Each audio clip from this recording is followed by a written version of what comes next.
But come me back when summer's in the meadow, or when the valley's hushed and white with snow. 'Tis I'll be here in sunshine or in shadow. Oh, Danny boy, I love you so.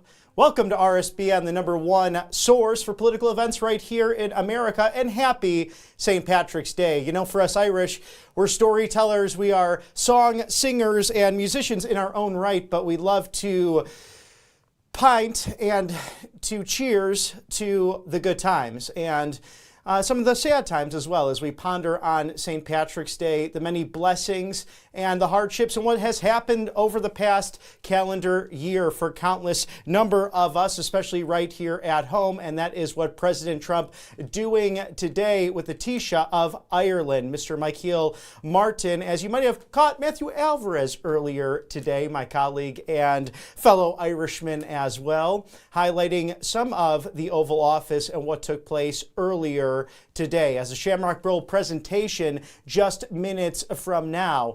As we recap over the past calendar year, from the Iranian war to the work on tariffs, Russia and Ukraine, countless different issues coming across President Trump's desk over the course of roughly now getting on 15 months in office for this second non-consecutive term. We had the privilege last year of joining him aboard Air Force One en route from Joint Base Andrews in Washington, D.C. to Palm Beach International, spending the weekend where he competed for that club championship at Trump International. Of course, he was successful in winning that once again.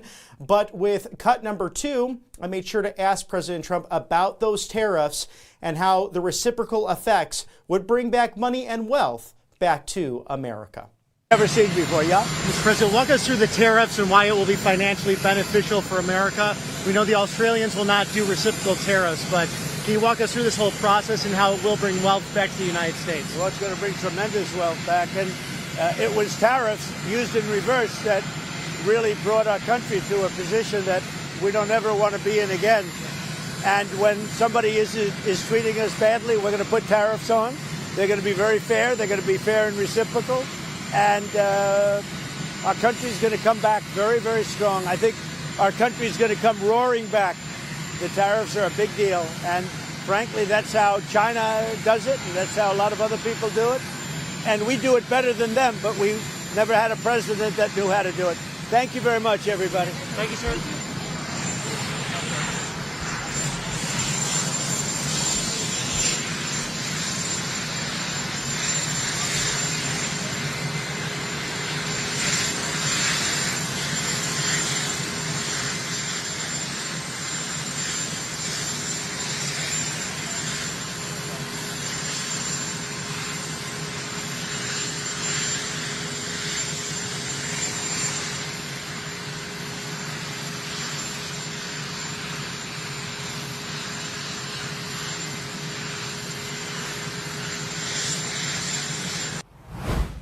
Secretary Howard Lutnick joining Elon Musk and Little X, if we remember all of his adorable plays on the campaign trail leading up to those first several weeks into the new administration. Also with Special Assistant to the President, Stephen Miller, on that trip. We also had the chance to congratulate President Trump en route back to Joint Base Andrews after the weekend in the free sunshine state of Florida, highlighting what took place at the golf course, winning that great championship, but also the serious matters of the day with cut number 1 and the birth of what's now known as the AutoPen scandal. Hello, Mr. President. Nice to see you all. Likewise. Congratulations on the golf game, sir. Oh, thank you. It was a lot of fun. It's good. We had a good time. And we learned a lot. We're doing pretty well, I think, with Russia. See, we have something to announce maybe by Tuesday. I'll be speaking to President Putin on Tuesday. A lot of work's been done over the weekend. We want to see if we can bring that war to an end. Maybe we can, maybe we can't, but I think we have a very good chance. What sort of concessions will you be seeking to have Putin make to get a deal done? Well, I think we'll be talking about land. There's a lot of land. It's a lot different than it was before the wars, We'll be talking about land. We'll be talking about power plants.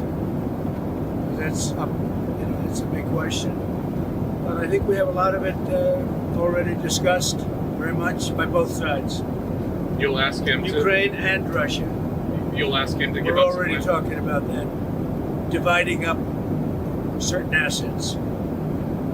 Yeah, and they've been working on that. Mr. President, are you concerned about any retaliatory reports from the strikes in Yemen? About what? From the Louder. airstrikes in Yemen. Are you concerned about any retaliatory measures taken at all? No, I'm not. Go ahead. Mr. President, do you plan to comply with the judge's order regarding rehiring the federal workers? What are you talking about? The Clinton appointee judge that ruled that the federal government has to rehire the fired federal workers. Do you plan to comply Well, with that? I think it's absolute. I have nothing to do with that other than I heard about the decision. I think it's absolutely ridiculous. Absolutely. It's a judge that's putting himself in the position of the President of the United States, who was elected by close to 80 million votes. And you have that. You're having more and more of that. It's a very dangerous thing for our country. And I would suspect that we're going to have to get a decision from the Supreme Court. And that's a very dangerous decision for our country. These are people, in many cases, they don't show up for work. Nobody even knows if they exist. And a judge wants us to pay them even if they don't know they exist. If they exist. And I don't think that's going to be happening, but we'll have to see. You have to speak to the lawyers about that. Mr. President, did the administration actually, speaking of orders, violate Judge Boasberg's order in sending back the Venezuelan gang members and not Well, bringing you'd the plane have to back? speak. I don't know. You have to speak to the lawyers about it. Are you planning to do more deportations? I can tell you this: these were bad people. That was a bad group of, as I say, hombres. Were you That was a erasing? bad group. When you look at them and you look at the crimes that they've committed, you take a look. You don't get any tougher. You don't get worse than that. You understand that. But you'd have to ask the lawyers. Yeah. Sir, there's been some criticism that the Alien Enemies Act has only been invoked 3 other times. They were all during times of war. Do you feel that you're using it appropriately right now? Well, this is a time of war because Biden allowed millions of people, many of them criminals, many of them at the highest level. They emptied jails out. Other nations emptied their jails into the United States. It's an invasion. And these are criminals, many, many criminals, murderers, drug dealers at the highest level, drug lords, people from mental institutions. That's an invasion. They invaded our country. So this isn't, in that sense, this is war. In many respects, it's more dangerous than war because, in war they have uniforms. You know who you're shooting at. You know who you're going after. These are people that came out, they're walking on streets.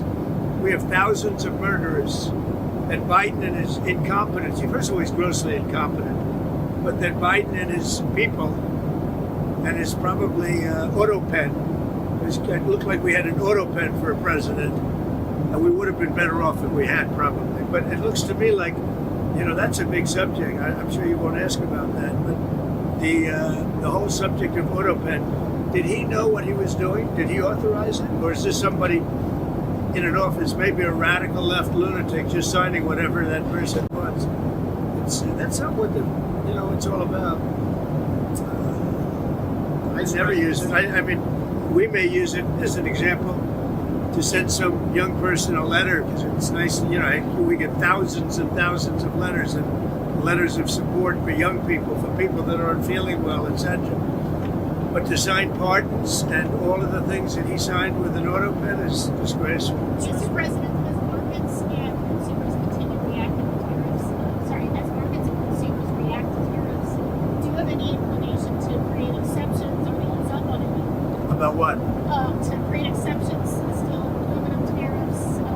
No, I have no intention of it. No. Is this your economy? April 2nd is a liberating day for our country. We're going to be getting back some of the wealth that very, very foolish presidents gave away because they had no clue what they were doing. And April 2nd, I would have made it April 1st, but you know what April 1st is? April Fool's Day, I figure. I don't like doing it, but I made it April 2nd. But it's a liberation day for our country because we're going to be getting back a lot of the wealth that we so foolishly gave up to other countries, including friend and foe. Yes, go ahead. You've talked about the hangover from the Biden economy. Is this your economy now? Certain things are. Certainly tariffs are, which we've already taken in billions of dollars. You know, we've taken in already billions of dollars, and we haven't even really started the program other than certain areas, certain pinpointed areas, as you know. Many billions of dollars have already come into our country. The big money is coming in on April 2nd, from April 2nd. But I will tell you what is smart. When I took it over, eggs were through the roof, and now eggs are down 35% over a short period of time. And other things, fuel, gasoline, energy is down, way down. Oil is down to $65 a barrel. It was $82 a barrel. And when energy comes down, pricing is going to come down. Prices for groceries, etc., are going to come down. So yeah, I think we're setting a good table. Sir, on April 2nd's tariffs, are you planning to do sectoral and reciprocal tariffs? Will you do sectoral tariffs too? What are you going to do in certain cases? Well, it's going to be reciprocal. In other words, whatever they're charging, we're charging. Very simple. If they're charging us, we're charging them. It's no longer they charge us and we don't charge them. It's foolish presidents.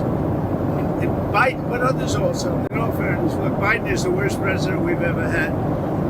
He made Jimmy Carter look like a good president.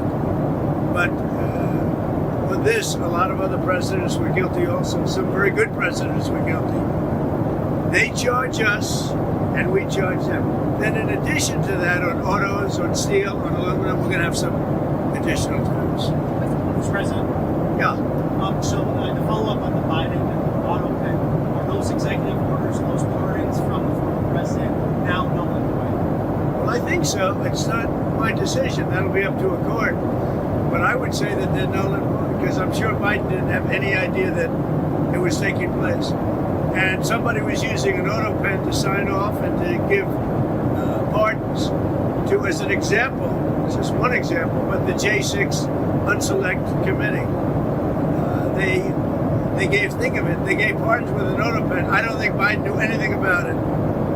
And what they did is they deleted and destroyed all of the information that took them over a year to get. And the reason they did that is because the information was very incriminating about them. Like Nancy Pelosi, it was determined conclusively that she knew about 10,000 soldiers and turned it down. And if we used 500 soldiers, you would have had no problem, let alone 10,000.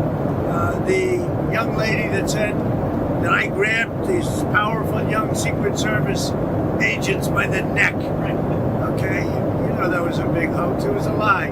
And she admitted it. And they deleted everything.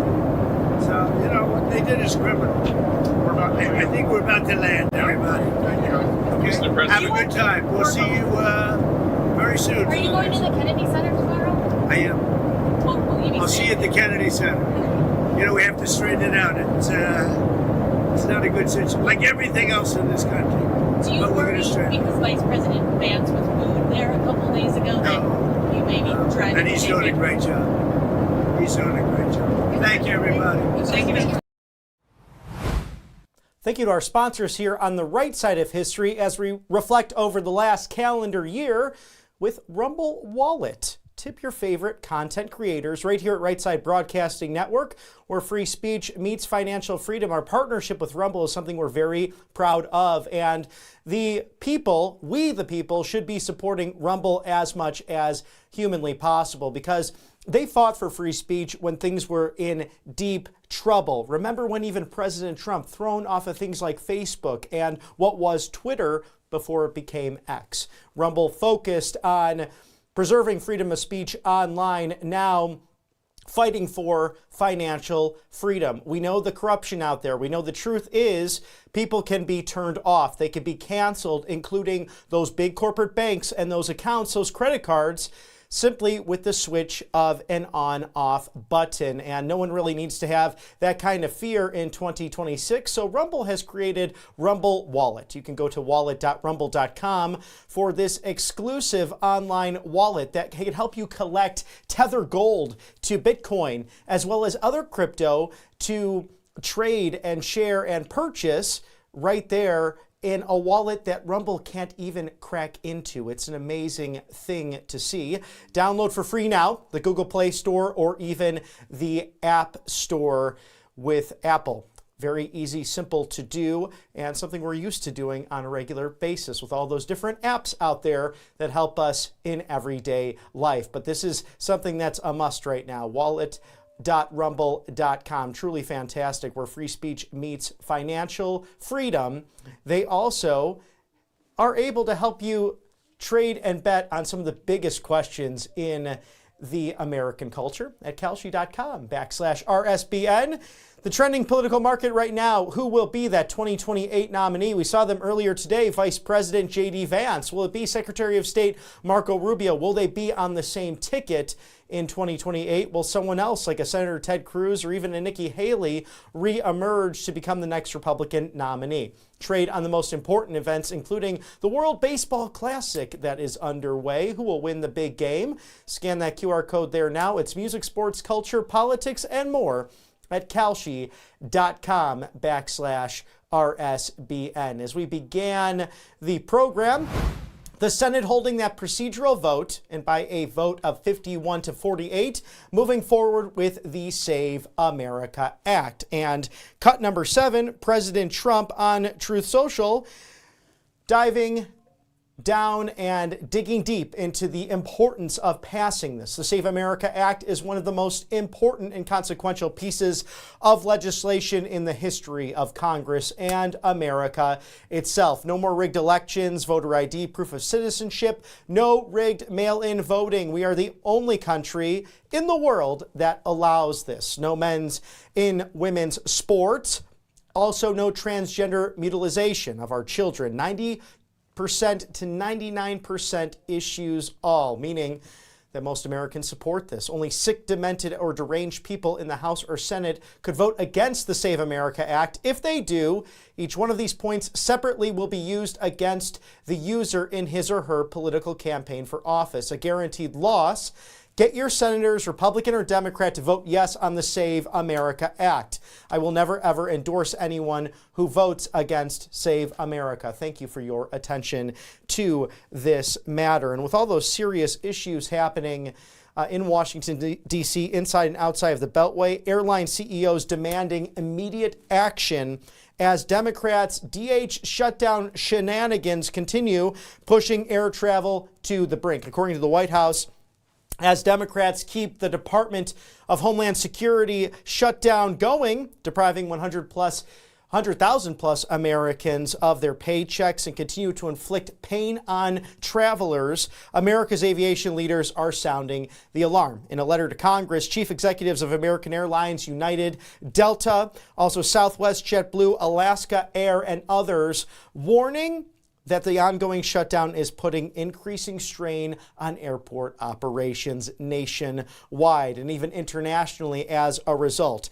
The workforce that keeps them running needs to be paid. Airline CEOs demanding that Congress immediately come together to reach an agreement to fund the Department of Homeland Security. In their letter, these airline CEOs writing, Americans who live in your districts and home states are tired of long lines at airports, the travel delays and the pain that comes with this shutdown after shutdown. TSA officers just received $0 paychecks. Yes, the paycheck goes through $0 as a result. It's difficult, if not impossible, to put food on the table. They're putting long hours in, and they're working harder than most to do so. And even putting gas in the car, to paying rent, to paying their mortgage, they are not getting paid, and it's wrong.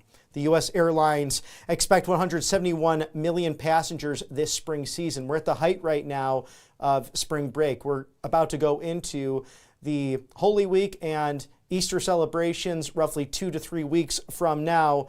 many travelers going around the country, but too many travelers are having to wait in extraordinarily long lines and painfully slow lines and every kind of checkpoint, whether you have clear to pre-check or just the regular travel that some may do. Wait times of 2 to 3, even 4 hours have been reported, perhaps nowhere more than Austin, Texas. We've seen really just a brutal amount of waiting in the Lone Star State's heartland of Austin.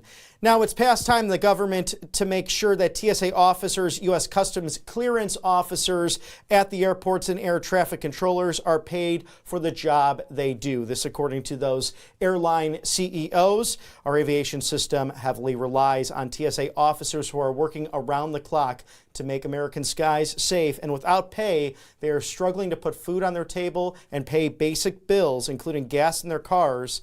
Democrats must reopen the Department of Homeland Security. Now, it didn't go so well the first time they tried these shenanigans, and President Trump very clear about that in the Oval Office with the Taoiseach of Ireland, who is the Prime Minister serving at the head of the government there, Michael Martin. And with cut number 5, that is what President Trump focused on today with a visit and luncheon at Capitol Hill to showcase the great alliance between our two nations, and an island of roughly 5 million has truly influenced the world. And St. Patrick's Day celebrations from New York City to Chicago, Illinois, Boston, Massachusetts, all the way down to Savannah, Georgia, just some of the more popular ones.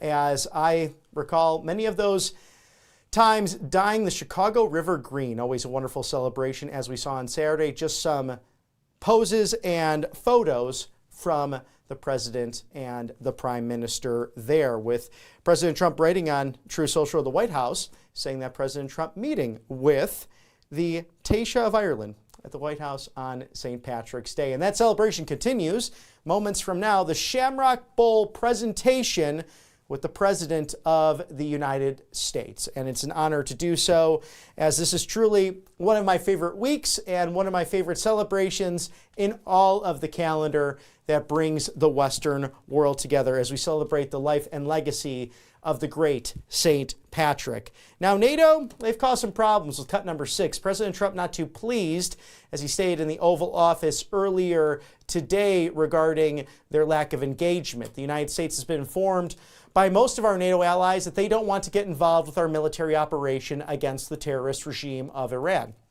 in the Middle East. This despite the fact that almost every country strongly agreed with what we are doing, and that Iran cannot in any way, shape, or form be allowed to have a nuclear weapon.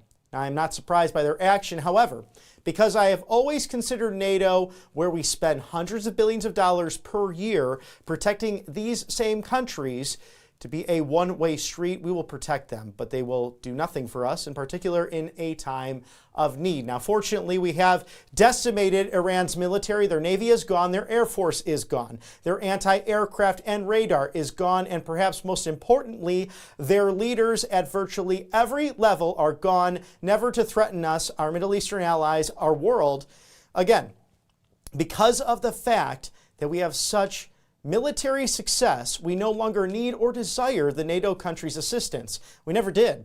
Likewise, Japan, Australia, or South Korea. In fact, speaking as President of the United States of America, by far the most powerful country anywhere in the world, we do not need the help of anyone. Thank you for your attention to this matter. But President Trump, as busy as he is, we'll get to that in a moment. We want to thank our great sponsors here on Right Side Broadcasting Network, All Family Pharmacy. Save 10% off right now. Code RSBN10 for the essentials. In fact, over 300 medications there for you, from antibiotics to antivirals. We're talking ivermectin, mebendazole, hydrochloroquine, NAD+, methylene blue, and that Tamiflu, still so important, in addition to nasal sprays. As the weather changes, we're already seeing the pollen come in through the southeast here, although It's a very cold day as we join most of America in that cold spell that we are experiencing right now in cold fronts throughout the country. Regardless of that, allfamilypharmacy.com/RSBN committed to you all year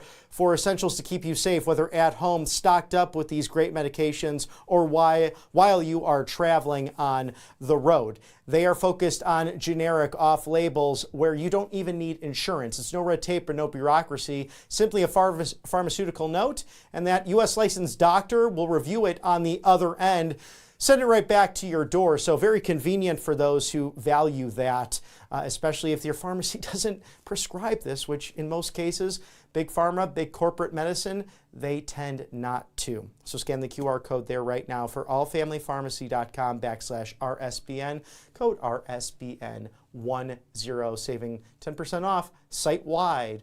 Also, thank you to Birch Gold Group, the best in the business. The dollar is going down. It's a scary reality as we get to $38+ trillion in debt.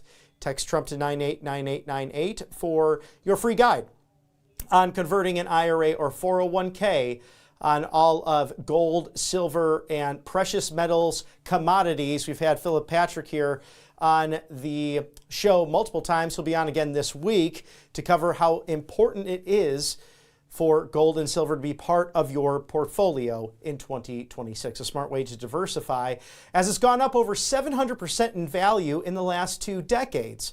Birch Gold Group, the dollar is going down. Secure what matters most financially so you have a leg up in this economy. Again, not one size fits all, but what do you have to lose? Grab that free info kit now, today. Text Trump to 989898. Thank you to Birch Gold Group for their sponsorship. President Trump also sending his congratulations over to Venezuela, number 8 in the lineup here in regards to the World Baseball Classic, mostly being hosted outside of Houston, Texas at that Minute Maid Park, a really lovely venue for all of the action as we're in spring training and ready for the professional season. But Venezuela actually beating the Italians in that competition. Wow, Venezuela defeated Italy tonight 4-2 in the WBC baseball semifinal. They're looking really great. Good things happening in Venezuela lately, and I wonder what this magic is all about. Statehood number 51, anyone, President Donald J. Trump. And the president touching on that, as well as Secretary Rubio, Vice President Vance, on what will happen in Cuba as well. Not so far, right in between Venezuela and the free sunshine state of Florida there in the Caribbean, as there could be a potential engagement there. We've had the electric grid failing. We've had the government failing. Secretary of State Marco Rubio saying it's truly a failed state at this point, and the island nation of 10 million really need a new and revitalized economy. So I'm sure we'll be talking about that in the news, as well as Mr. Maduro, Ms. Flores facing further justice in a hearing today in New York City. So how does all of this 4D chess really add up? Whether it's going back to our trip with President Trump on Air Force One last year to present calendar day on St. Patrick's Day 2026. Well, the president laying out that he wants Americans to live that American dream and focus on achieving that with cut number 4 in a video detailing home ownership and the fact that he doesn't want the big 3 and these major corporations buying up single-family homes, with a number of executive orders to address just that. Today, I'm signing 2 historic executive orders continuing my administration's efforts to help more of our citizens achieve the dream of home ownership. It's called the American Dream. Thanks to our purchase of $200 billion in mortgage bonds, mortgage rates recently reached the lowest level in 5 years. This dramatically reduces monthly payments for new home buyers. The annual cost of the typical new mortgage is down almost $5,000 since I took office. I'm very proud of that. I also signed an executive order to stop Wall Street and large institutional investment firms from buying up all the single-family homes in the scheme to turn them into rentals and make lots of money in doing it. We want America to be a nation of owners, not renters. Today, I'm taking action to help reduce rates even more and make it much easier to build new homes in America. The first executive order is about bringing more community banks back into the mortgage business. 2 decades ago, over 5,000 community banks were offering mortgages.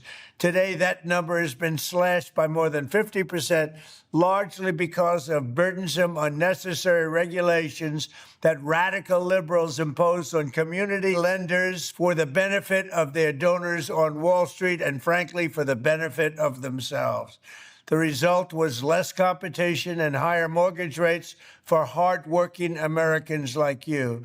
That is why, under my order, we will eliminate the thicket of unnecessary rules and restrictions that crippled community banks. They've been hurt so badly. We're bringing them back. When more local banks start offering mortgages again, fees will go down, costs will fall, and home buyers will be able to get a mortgage under the more affordable terms that we're insisting on. The second executive order I'm signing today will help lower construction costs for building new homes so that home builders can offer Americans more affordable options. I'm going to sign them right now.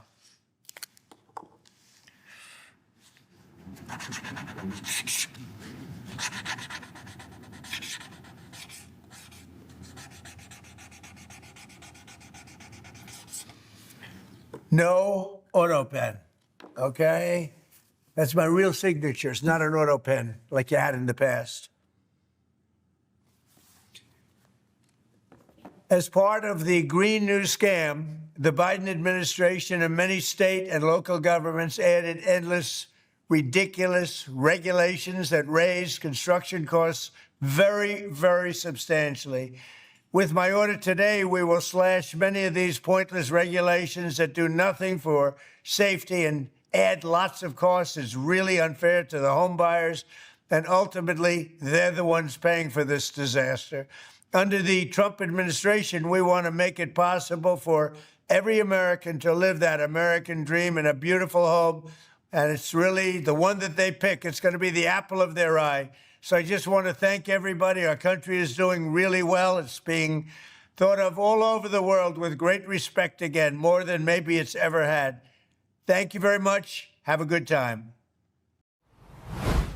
And as that auto pen story continues from 1 year ago today, we see it in full effect as this president reversing all of the terrible policies of just 1 year ago. If you're just joining us, I'm Robert McNeely. A very happy St. Patrick's Day to you and yours.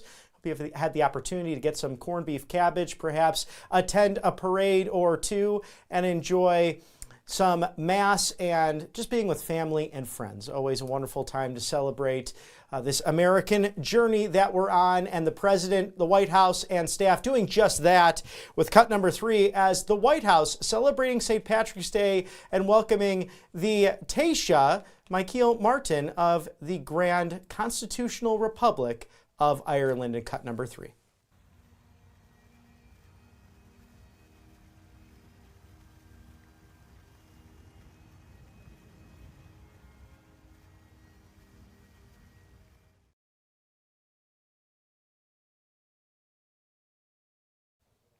And as we're moments away from the Shamrock Bowl, perhaps you saw earlier today in the Oval Office, President Trump covering a number of different issues with the Prime Minister Martin of Ireland there at the White House, also with Vice President Vance and Secretary of State Marco Rubio. Energy coming into focus with what's happened now in this attack on Iran, now roughly 2.5 weeks old, give or take. President Trump and his relentless leadership, according to the White House, and the pursuit of American energy dominance has prepared the U.S. and its allies for the current troubles in the Persian Gulf. And most of that focus today, the Strait of Hormuz. Now, the Democratic media complex seems very determined to get everything wrong, as Kimberly Stressel writes in the Wall Street Journal, through efforts compare with this week's work to tag the Trump administration with a global energy crisis. Not only is this an uninformed and overdone narrative, the sudden concern over energy security comes about 3 years late. The Undermine America crowd describes Iran's blockade of the Strait of Hormuz as an oil shock that is spiraling, chaotic, and the worst in history. It seems to have evaded this crew that Iran's bombardment of peaceful trading vessels is yet more justification of United States strikes. Now, Iran's been using energy threats to manipulate geopolitics for decades. We've seen this since the overthrow of the Shah in 1979. This won't stop until it is fully defanged. Now, they are blaming the administration, and in particular Energy Secretary Chris Wright and Interior Secretary Doug Burgum, whom Politico described as the vaunted team in danger of fumbling the biggest energy crisis of Donald Trump's second term. Now, the go-to quote comes from, of course, the most anti-American Democrat senator on Capitol Hill, perhaps, but that is, of course, Connecticut's Chris Murphy, who ranted the Strait of Hormuz, they had no plan, which is unforgivable because this part of the disaster was 100% foreseeable. Well, let's talk about plans. According to Ms. Strassel, that the U.S. is finally in a position to disarm Iran is largely thanks to a plan Mr. Trump initiated in his first term to gain energy independence. This is far before even the Abraham Accords came into existence. The Trump policies turbocharged a shale revolution right here at home. And as the United States is now the net exporter, largest exporter of petroleum products around the world and of natural gas, alongside with that, President Trump's plan to foster economic and security ties in the region against shared threats like Iran via deals like the Abraham Accords. So again, this president's been playing that 4D chess in real time, and we are no longer hostage to Middle East fossil fuel threats, which gives us room to weather temporary Hormuz disruptions. Now, 1/5 of the world's oil coming from that spot right there, but the president, at the end of last week, on Friday, in fact, ordering the targeting of Karg Island with the exception of those oil reserves. President Trump said if any further disruption of the strait continues by the Iranian regime, that oil dispensary will be hit directly. So we'll watch all of that very closely as this is changing day in and day out on a number of different levels. Again, breaking news during this broadcast, the United States Senate getting through a procedural vote by 51-48 to get to the next stage of the Save America Act. So per Senator Mike Lee, per Senator John Cornyn, both of Utah and Texas respectively, they will probably have a final vote come tomorrow. So we'll watch that very closely as that allows for either debate and or talking filibuster or just an original filibuster to even take place on the floor. And this is something that President Trump asking for very simply, to show that ID when you vote, to prove citizenship, to get non-citizens off of the voter rolls. And you may say, well, that hasn't necessarily happened in federal elections. Well, there's been an opening of doors to fraud, according to James Baker, who was the Reagan and Bush 41 protege serving in high levels of office in the Foreign Diplomacy Service, and as a special assistant to both presidents, teaming up with the 39th president, Jimmy Carter, in a bipartisan council. And their findings, seeing that it's mail-in ballots on a grand scale that does create that fraud. In fact, if you happen to visit Atlanta, Georgia, I suggest go downtown. Many amazing sights to see, from one of the world's best aquariums to the Coca-Cola Museum, but there's also the Jimmy Carter Presidential Museum. There you will find that in the 39th president's, one of his first campaigns for the state Senate in Georgia, a very corrupt county commissioner on the Democrat side in Plains, Georgia, saw to it that he did not want the peanut farmer from Plains to take that office. Well, before he became a state senator, Jimmy Carter challenged that. It got overturned, and that led to him being governor from 1971 to 1975 of the Great Peach State, going on to be our 39th president of the United States from 1977 to 1981. So it seems as if it's okay when Democrats like Maxine Waters challenge the results of elections from the House floor, even if they don't have a senator to assist them in that, as you famously saw the aftermath of the 2000 election, and then the president of the Senate, the sitting Vice President Al Gore, up against then Governor George W. Bush, said, "Ma'am, do you have a second? Do you have a senator to support your objection?" And she said no, and he said, "The rules are the rules, and let's move on," and hit that gavel there as the presiding officer to certify the election. She said, "I don't care, Mr. President." And he said, "Well, I care about the rules," as a response. In one of the funnier moments in recent certification years, as we've seen at times a very divided nation between who we elect at the top office. But what we can all agree upon is that we want free and fair elections. The Save America Act, very popular with the American people, Republican, Democrat, Independent, third party alike, including those addendums in there about getting men out of women's sports, boys out of girls' sports for the minors, and then also to get rid of this trans mutilation and terrible surgeries that you are seeing. I can't believe any doctor could even sign on agreeing to something so barbaric.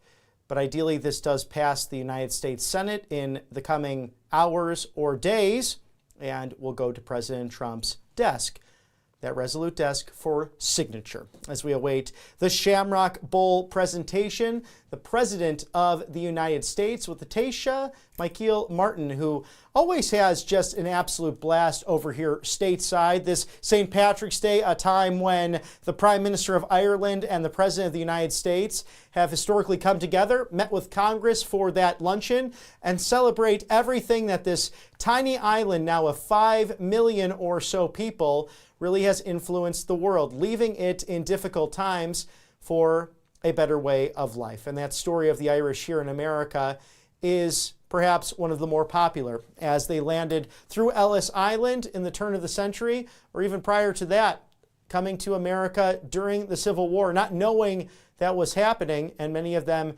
signing up to serve as part of the Irish Brigade out of the Empire State of New York, a unit which is still very active in our military.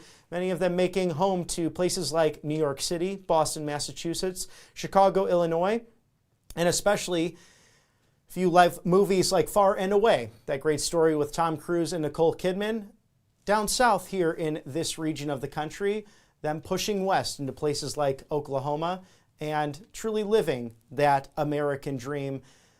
We truly stand on the shoulders of giants, and I do know for the groundwork of my ancestors and what they laid in their American experience has inspired countless, including yours truly, to be here, and I think they'd be tickled pink to see this commentary about American politics after there was a point in time in America where it was very difficult to be of Irish descent, where you would have signs out there saying, "No Irish need apply."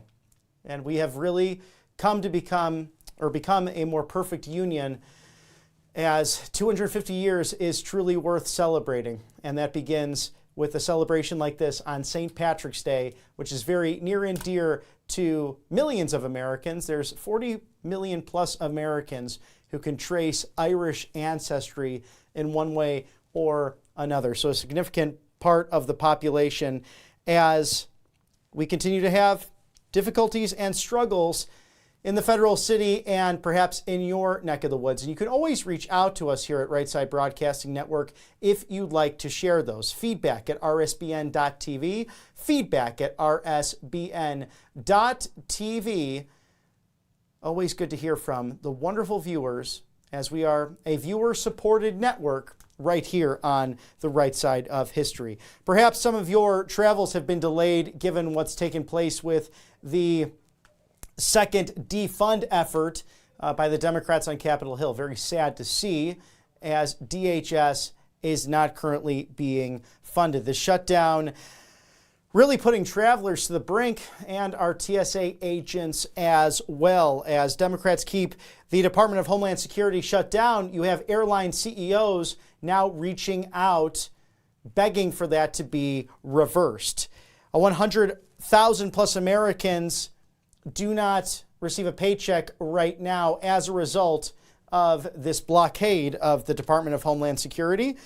America's aviation leaders are trying to change that, whether it's United Airlines to Delta, American Airlines, JetBlue, even Alaska Air, among others, including Southwest, reaching out to lawmakers on Capitol Hill to get together and to end this, something that was a political stunt that we saw at the end of the year last year. So we hope that moves forward as we have a primary day in Illinois. If you have not voted yet, you have roughly an hour and 15 minutes left to go do so. If you're in line by 7 o'clock Central Time, 8 o'clock Eastern, you'll be able to do so.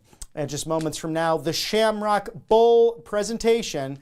We'll toss it there now. The President and the Taoiseach of Ireland at the White House. President of the United States, accompanied by the Taoiseach of Ireland and Mrs. Martin.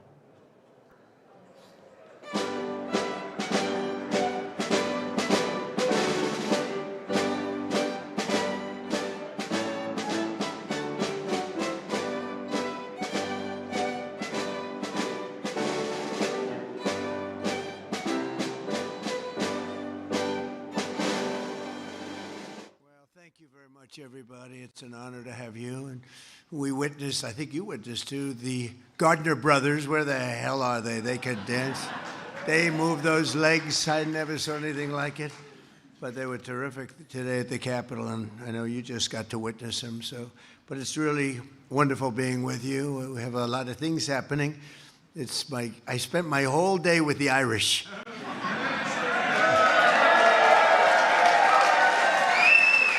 And I should have been spending it with the Iranians, but that's not, in a different sense. We're doing very well, I will say. We're knocking them for a loop. They can't have a nuclear weapon, and they now understand that very strongly. But we have a great country, and we have an unbelievable military. We have the most powerful military in the world, and people see that. And I rebuilt it in my first term, and I didn't know I'd have to use it so much in my second term, but the men and women of our military, I pay them my highest love and compliments. Thank you very much. I'm delighted to welcome everyone to the beautiful White House. There's just no place like it, right? No place like it. And we have a beautiful addition that's going to be added on very soon. You probably hear about. In fact, see that beautiful curtain right there, that gold curtain. That's going to be, it's like a knockout paddle behind that curtain. And you'd be looking into a deep foundation, very, very deep into the ground right there. And then next time you come back, maybe the next 2 times, okay? Maybe not 4 next time, but by the second time, you're going to see one of the most beautiful ballrooms anywhere in the world. You know, they've always wanted a ballroom at the White House, all the presidents, for 150 years, they say, or more, and they never had. This is a beautiful room, but this is very small for, when you think about state dinners and the things that we do. So they put out a tent on the lawn, and if it rained, it was a problem. It was a nasty problem. But it's a lot of work going on. I hear the pile drivers going, and to me, I love the sound of those pile drivers. My wife doesn't love it too much in the morning. She said, will they ever stop? I said, yeah, another few months. But it's really something that's going on right over there. It's going to be a beautiful addition to the White House after 150 years. But on this special day, we gather here to celebrate an incredible feat of friendship between Ireland and the wonderful place that we call the United States. We call it America. A lot of good names, but it's a great place, and it's doing really well. We've never done better. We took a little bit of a journey, a little bit of an excursion over the last 2 weeks because we thought we had to do something about very bad people that want to have nuclear weapons. We can't allow that. They would have had it. If we didn't send the B-2 bombers in, they would have had it 7 months ago, a couple of weeks after that, and we can't let that happen. So we did a little excursion, and we're way ahead of schedule, as you probably noticed. And we've had, we knocked out their Navy, their Air Force, their anti-aircraft equipment, their radar, and their leaders. It's been amazing militarily, but it's something that had to be done. Unfortunately, I say, we don't do it with glee. but we've had a great country that's 250. We're celebrating our 250th year and continuing the custom that began with President Truman. We're delighted to host the Taoiseach, who is a great gentleman of Ireland.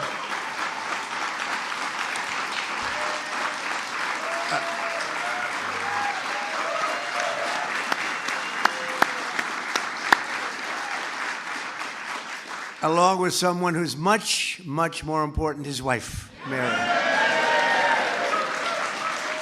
She's just a lovely woman. So thank you very much. Thank you for being here. It's an honor. Well, the Taoiseach is far from Emerald Isle. He should feel very much at home here in America because so many things have happened that are Irish. But it's often said that we have 5 times as many Irish in our beautiful country than you have on your wonderful island. I mean, that's a pretty big statement. But they love you, and I think I won't say their first love. Hopefully, it's a close second, but they do love. And St. Patrick's Day, we're here, and it's very, very special. It's always been a special time, even for me. It's been a special time. I feel like I have Irish blood. I'm not too far. I have Scottish blood. Is that good or bad? I don't know. I don't know. I'm not sure. But today's celebration, we're also joined by Deputy First Minister of Northern Ireland, Emma Little Pengelly. And I want to just, where's Emma? Thank you very much. It's such an honor. It's such an honor. Thank you. We met at the Capitol, and I said, the relationship is very good. That's good. Much better that way, right? In the old days, But it was really an honor to meet with you. Thank you very much. And thanks as well to members of my cabinet, including 2 Irish-American secretaries, Sean Duffy and Linda McMahon. Where are they? Hi, Sean. Where's Linda? Well, hi, Linda. They've done an incredible job. Transportation and education. And it's sort of, they merged because Linda's moving everybody back to the States. So you have to use, we're moving our education back to the States where they belong. And you have been unbelievable, both of you. Thank you very well. And another unbelievable person is Attorney General Pam Bondi, my friend. Where are you, Pam? Where are you? Thank you. Thank you, Pam. Secretary of Energy. That's a big one nowadays. Chris Wright. Chris? Thank you. Thank you, Chris. Thank you. And Secretary of Labor, Laurie Chavez de Riemer. Thank you, Laurie. Thank you, Laurie. U.S. Trade Representative Jameson Greer. Jameson, we have a $40 billion deficit with Ireland. $40 billion. We got to do something about. Where's Jameson? Okay, please. I'm looking at the little notes, and I'm looking, Bob. I'm hearing all of the accomplishments of your great leader, but then I saw the deficit is $42 billion. So they're going to have to buy a lot of our energy, I think, okay, to make up with that. And Administrator Kelly Loeffler, who is great, small business, but small business is big business, I'll tell you, when you add it all up. We're also joined with some incredible friends of mine and very, very powerful but very great people. Speaker Mike Johnson, wherever you may be, Mike.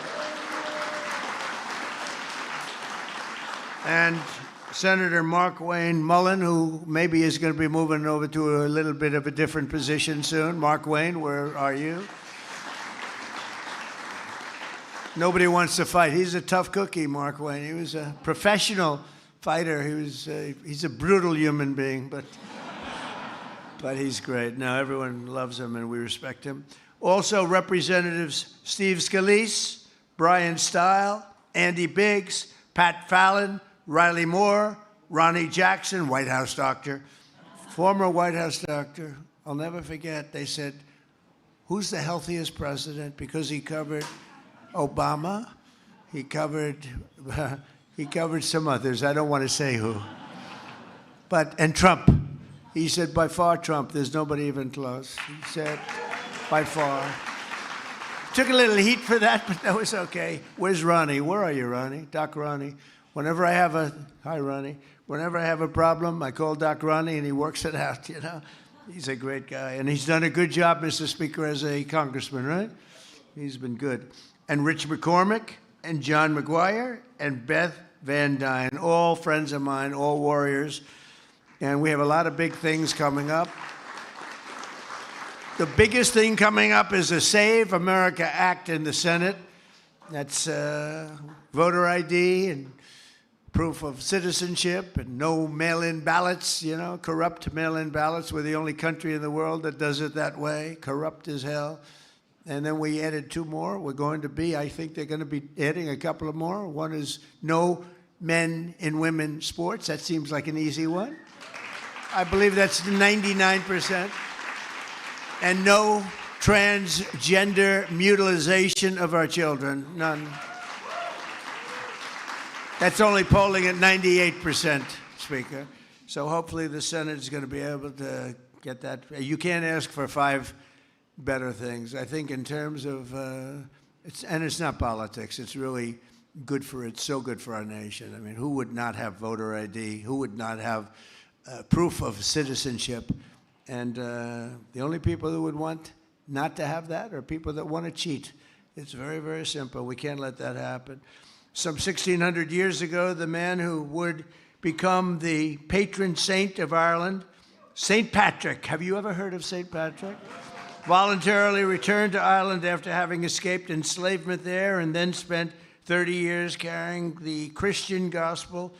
The Gaelic tribes. You know the Gaelic tribes? Everybody here knows about that. I don't, but that's okay.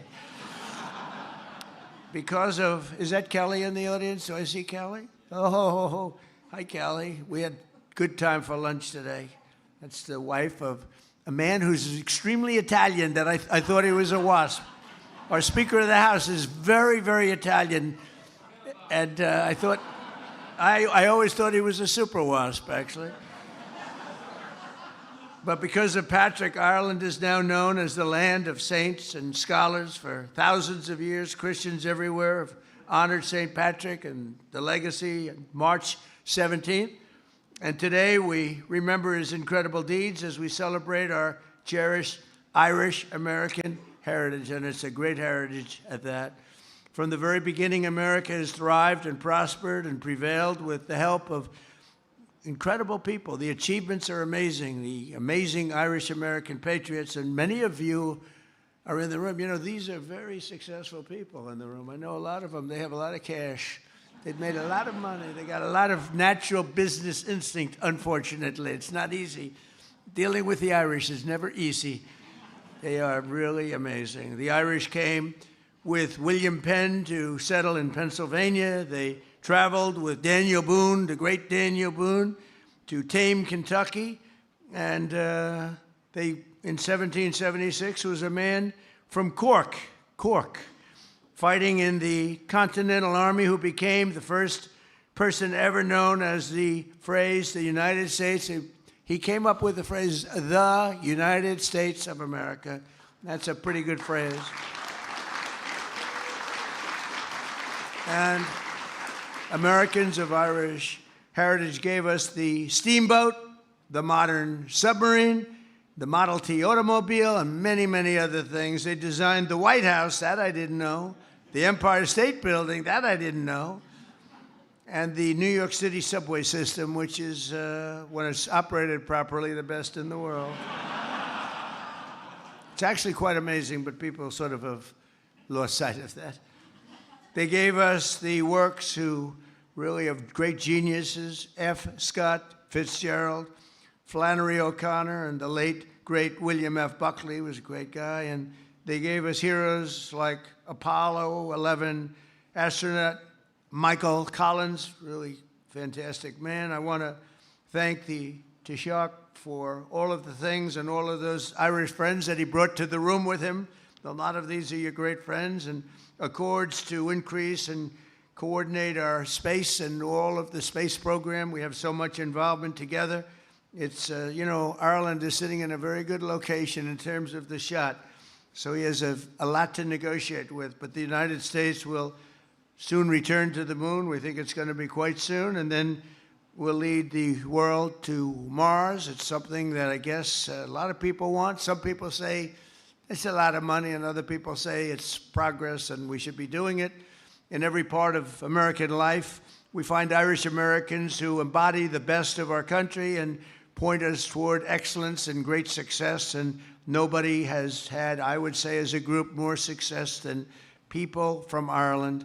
One of them is famed chef Patrick O'Connell, founder of the world-renowned Inn at Little Washington, one of the few American restaurants in history ever to receive 3 Michelin stars. In 2019, I was honored to award Patrick the National Humanities Medal, and he's here today, and he's the proud son of Dublin and Galloway. So where are you here? Well, let's see. Good. Come on, come over here. I want to see what you look like. I want to see if you've changed, Patrick. Come on up here. Come on up here. Oh, look at, he's a good-looking guy. Yeah, you haven't changed much, huh? And you love this place, don't you? Good. Nice to see you. Thank you very much. Oh, I didn't know he was coming up, but that's okay. Come on, stay with us. Stay with us, Patrick. That was nice. That's usually a politician does that, you know? That was pretty good. Thank you, Patrick. Good job. That's an amazing job. Also with us is a great Irish-born scholar of American history, Dr. Os Guinness, who's written more than a dozen books on the American founding, God's blessing of America, and the needs to save Western civilization. So, Dr. Oz, where are you? Where are you? This is a different Dr. Oz. We have another Dr. Oz that we know very well. Is here someplace? Yes. How are you? Ah, how are you? Boy, you look nice in the corner. You picked a nice spot. Thank you very much. Congratulations. It's a great career. And his great-great-great-grandfather was the famous brewer from Dublin, Arthur Guinness, and creator of Ireland's most famous export.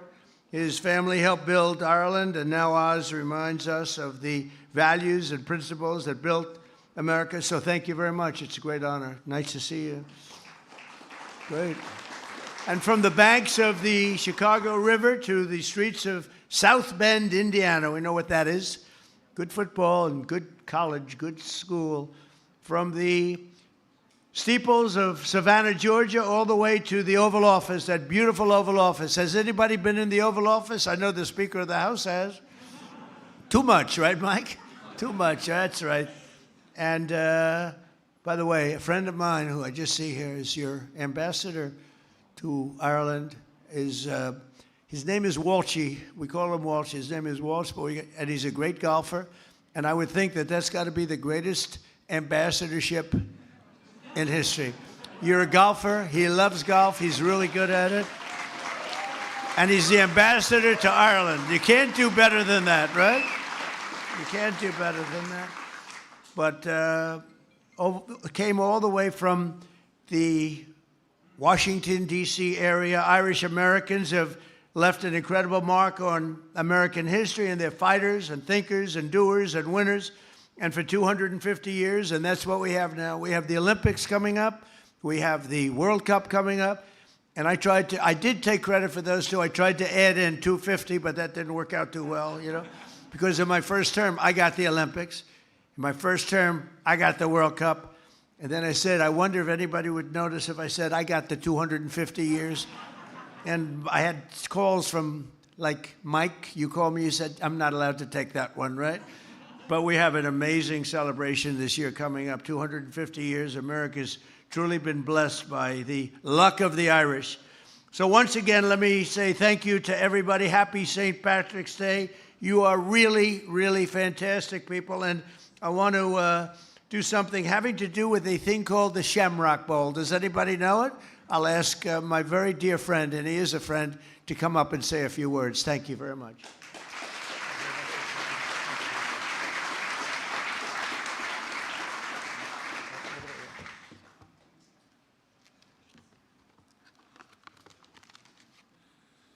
President Trump, distinguished guests, I am profoundly honored to be here celebrating St. Patrick's Day at the White House once again. And I'm delighted that we're joined by our great friend, Ambassador Ed Walsh. He is doing a fantastic job in Ireland for you, Mr. President. Everyone loves him. And we're also joined by our wonderful ambassador to the United States, Geraldine Byrne-Nason. Geraldine, we are very, very proud of you and the work that you're doing. I'm also delighted to be joined by so many cabinet members. And if I may, I wish to pay particular tribute to Transport Secretary Sean Duffy, who was honoured last night at the Ireland Funds Gala. Distinguished guests, the Shamrock ceremony is always a uniquely special moment. It is a symbol of friendship, a friendship between our peoples, which is older than our republics. But this year, it is a special one. 250 years ago, the people of the United States inspired the world with their determination to build a nation on the timeless ideals of liberty, democracy, and equality. For Irish people, both here and back home, these were noble ideals to which they rallied to in incredible numbers. Over a quarter of Washington's Continental Army were Irish. Among the brave and visionary leaders who signed the Declaration of Independence, 3 were born on the island of Ireland, and many others were of Irish descent. When they had finished their historic work on that warm, clear Philadelphia day, the text was rushed into the hands of another Irishman, John Dunlap, who printed the very first copies of the Declaration, which was spread across the world. And in those early years of this new republic, Irish people were active in many more ways. Derryman Charles Thompson designed the Great Seal of the United States, showing the bald eagle with its head turned towards the olive branch of peace. James Hoban, born in County Kilkenny, who designed this beautiful White House. Even the very term, as the President has said, United States of America, was first used in writing by an Irishman, Stephen Moylan, from my own county of Cork. The Corkonians are notorious for their vision, President. He was an aide-de-camp to George Washington and used the phrase in a letter dated the 2nd of January, 1776. Mr. President, the revolution that gave birth to this United States was a flare that lit up the world. It inspired those in Ireland who dreamed of our own republic. It gave strength to all who believed in the self-evident truths of your Declaration of Independence, that all of us, wherever we are in the world, are created equal, with rights to life, liberty, and the pursuit of happiness. That governments are created and draw their powers from the consent of the governed, and that it is our duty as leaders to secure the safety and happiness of the people. That it is the people, those who are governed, who hold the power. Mr. President, I know that you have designated this as a year to celebrate the Declaration of Independence and the foundation of this republic. As we mark 250 years of these remarkable United States of America, let those revolutionary ideals shine as brightly today as they ever did. Irish people were there when they were authored, and they remain a great source of pride and inspiration to the 35 million Americans of Irish descent. Let them continue to inspire and to sustain those who today yearn for peace, justice, and freedom. Let the USA always be that beacon on the hill, holding firm to those founding values, resolute and constant. And let Ireland and the United States continue to work together to defend them and to build a better world, one that is free, secure, and at peace. Mr. President, no fewer than 23 people of Irish descent have become American presidents. Millions more shaped their communities, their cities, and their country, building an endlessly dynamic, innovative, and resilient nation. From the very beginning, what you, Mr. President, have described as the strength, warmth, grit, and grace of the Irish people has strengthened and enriched this union. It is that grit and grace that marks every aspect of our relationship today. It is what characterized the decades-long US investment in peace and reconciliation on the island of Ireland. Some of those who gave their time, resources, political capital and commitment to help transform our island are in this room today. You have my deepest gratitude. Ireland is now an island at peace, a place where politics, persuasion and advocacy have taken the place of violence to achieve our aspirations. There is plenty of grit and grace in the economic relationship too. The US has long been Ireland's largest investment partner.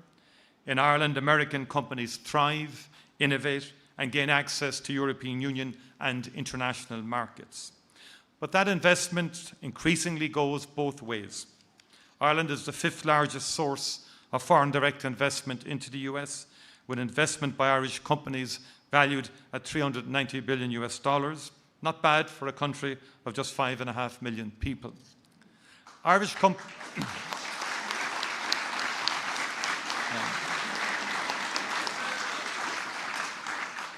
companies have so many 737s on order that it would take the Boeing factory in Washington almost an entire year of working solely on Irish orders to deliver them all. It's true. Every day,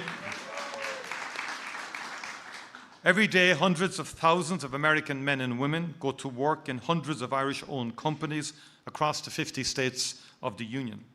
Irish investment is central to making the critical materials for American infrastructure and housing, the food that is served on American tables each night using produce from American farmers, the infrastructure that powers the AI revolution. The United States is the largest economy in the world. Ireland is small. We need free and open trade to make our way in the world, and we like to see as few barriers and tariffs get in the way of that as possible. Like other small countries, we see international rules and order, including the United Nations, as essential to our peace and security and to that of the world. Our own recent history has convinced us that dialogue, negotiation and de-escalation are the ways to make progress. And we especially want to see progress and peace in the Middle East, as I know you do. And we also need a just and sustainable peace in Ukraine. Too many people are dying as a result of conflict across the world, and we owe it to them all to create a better future. Mr. President, distinguished guests, the relationship between the United States and Ireland is deep and enduring. It will always be special.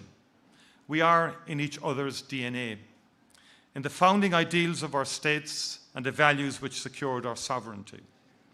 It is hard to imagine the United States without the contribution of the Irish, and Ireland without the friendship of the United States. Today, I will present this bowl of shamrock in memory of all the brave Irish men and Irish women who came here and who believed in the American promise of life, liberty, and the pursuit of happiness. In tribute to all that they contributed and built here, and in celebration of all that we will do and achieve together in the next 250 years. Gorov Mila Mahagwith, Banachti Nofela Podrick Orov Galer. Thank you very much, and happy St. Patrick's Day to you all.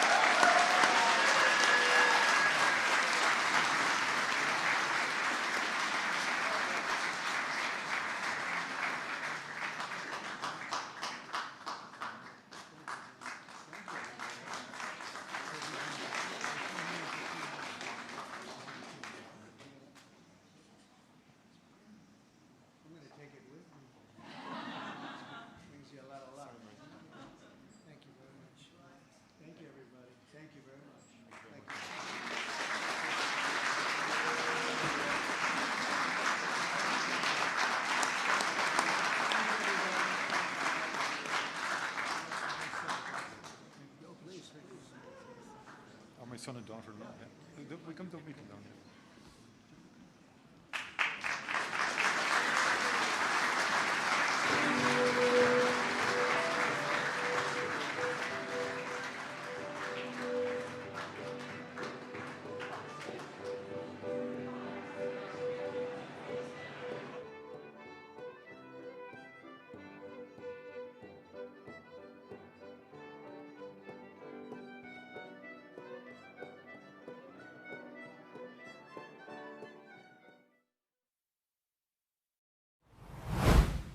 Thank you to President Trump and Tisha Martin for the history on St. Patrick of Ireland and our two great and strong republics that, in fact, are much older than even 250 years of this great nation. And to quote the Tisha, my goodness, can you really imagine America without the influence of the Irish, an island nation of 5 million plus people? What a special bond we have as we celebrate tonight the Shamrock Bowl Presentation.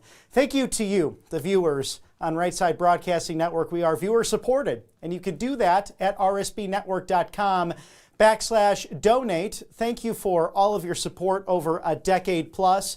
And as we continue to be part of that new media to bring you unbridled access to your 45th and 47th President of the United States, world leaders, the Vice President, J.D. Vance, the First and Second Ladies, who do so much for charity, philanthropy, and protecting children around the world, to the 119th Congress, Speaker Mike Johnson, and everything happening inside of your federal city and also throughout America. We're focused on getting your voice out there as your go-to source for political events, also a live desk and rally network where we are famous for speaking to you, the voter, and amplifying your voice and your story.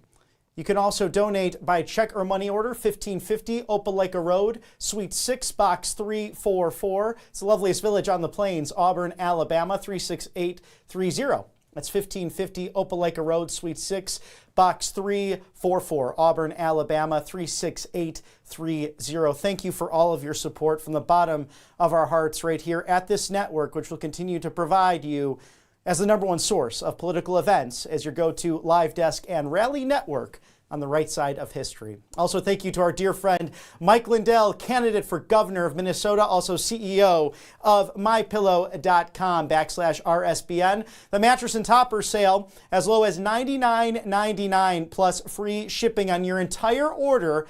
It's 800-836-7566. Again, promo code RSBN. Support Mike Lindell and Right Side Broadcasting Network. 2,000 plus amazing different products here right at the network, including that My Coffee, the My Slippers, the My Pillow 1.0, 2.0, the Giza Dream Sheets. Everything made right here in America. And President Trump put it best during the 100-day celebration in Warren Township, Michigan last April, as this year continues to go so fast. Master marketer himself, Mr. Mike Lindell, always with those great deals. So visit mypillow.com/RSBN when you can. Again, thank you to the President. Thank you to the Taysha for really reflecting on St. Patrick, why we celebrate this amazing day with family and friends. And again, the bond over the pond between this great constitutional American republic and that of the Irish Republic, dating over 250 years, even older than that of both of our modern nations. So I'd like to share a little bit about my background, my family, briefly, as Robert Morris McNeely is my great-grandfather. He came over to the United States at the age of 6, the turn of the century, born to Robert McNeely and also Adeline Hatton. What was interesting about it was Adeline was a Quaker woman from County Cork, as you heard the Taysha speaking about Corkers and their, not only their bright optimism, but their ability to tell stories, as most Irishmen can. Well, all the way to the north, Robert McNeely came from County Sligo, and there they built a family in the new nation. And Robert Morris McNeely, my great-grandfather, would return to his home continent of Europe to engage in the Great War, returning to become village president of Western Springs. His son, my grandfather, Robert Wallace McNeely, will follow in his footsteps, raising a family in Western Springs outside of Chicago, and also serving in that very same role as his father. He, Robert Wallace, born in Cook County, my father born in Cook County, and yours truly born in Cook County, Illinois. But in a very special way, I'd like to highlight William George Clark. He's my stepdad's father and someone who served with distinction, according to the Chicago Tribune, upon his passing back in 2001. won. So in the 1950s, he was elected to the Illinois House of Representatives, serving as the majority leader. It would lead him to the state Senate and ultimately to serve in the 1960s as Illinois Attorney General. He would run in 1968 for the United States Senate against Everett Dirksen. You might be familiar with the Dirksen Federal Building in Washington, D.C. That was one of the only elections in which he was unsuccessful as the Democrat nominee and actually went up against the establishment in that process. He would conclude his career as the Chief Justice of the Illinois Supreme Court, again serving with distinction, and as the Chicago Tribune put it in recent memory, the only one Republican or Democrat to serve with that distinction honorably, as you know, unfortunately, the Prairie State known for some of its shenanigans in politics over the years. We have a photo as well, the St. Patrick's Day March from the 1960s. Those either people love the Marina City Towers or they don't. Of course, they're fully constructed now, where it's a big parking complex and some offices and I believe some residences now. Stephen M. Bailey, part of that plumber Union Local 130, a friend of the boss, Mayor Richard J. Daley, and was responsible for the dyeing of the River green in the 1960s. 1962, I believe, was the first year that happened. To the right of the boss, that is my stepdad's father, William George Clark, serving in all three branches of Illinois government. And on this St. Patrick's Day, important to highlight as it is the primary election for the Prairie State. And if you have not voted yet, you have roughly an hour and 39 minutes to do so. If you're in line by 7 o'clock Central, that's 8 o'clock on the East Coast, you'll be able to cast that vote. And I hope that you do so for my dear friend, if you live in DuPage County, west of the city, Sean T. Noonan, another Irish American of great lineage who has served his county, his country with distinction, and also, as I mentioned earlier, Western Springs and Bloomingdale as a municipal police officer. So thank you to all of the Irish and those who are Irish in name only today, as speaking for the McNeely families, the Clark families, the Noonans, the Keoghs, the O'Sheas, and countless other Irish, I bid you adieu this evening with a toast. May the road rise to meet you. May the wind be always at your back. May the sun shine warm upon your face, the rains fall soft upon your fields. And until we meet again, which is likely tomorrow, may God hold you in the palm of his hand. And with my Guinness Zero, Sláinte. May God bless you, Aaron Gobra, and may God bless Ireland. May God bless the United States of America. For all of my colleagues here on the right side of history, have a wonderful St. Patrick's Day, and we'll see you again tomorrow.